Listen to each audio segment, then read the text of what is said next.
13 апреля во дворе дома по улице Вологодская, 28, «Газель», сдавая назад, сбила пешехода. Водитель вызвал скорую помощь и уехал, а пострадавший мужчина скончался на месте ДТП. Водителя «Газели» объявили в розыск. В ходе розыскных мероприятий 14 апреля 2015 года автомашина и водитель были задержаны в Уфимском районе Республики Башкортостан. Я чуть-чуть назад сдал, перевернул его, там... Живой был? Да, в крови лежал. Он шевелился? Да, я скорую вызвал, дышал. Дальше? Дальше что, я не знаю, девушка плакать начала.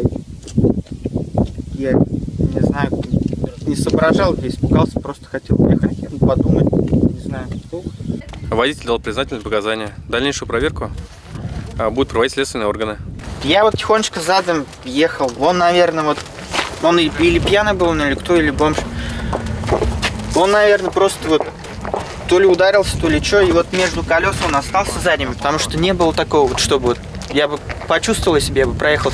Он между колес остался задними, а впереди вот уже там низкая балка, впереди, наверное, его зацепило. Потому что у меня ни заднего не было там, как бугорок, я бы почувствовал. Мы вообще не поняли, потому что нам с улицы сказали, что там кто-то торчит. А свидетелей нет, получается, да? Никто не видел? Вот парень там был. Я когда задом сдавал тихонечко, он мне машет, я не понял, что такое. Выхожу, он говорит, у тебя кто-то там торчит. Я отъехал назад и вот вытащил его. Я вообще не знаю, как будто он специально вот так вот лег.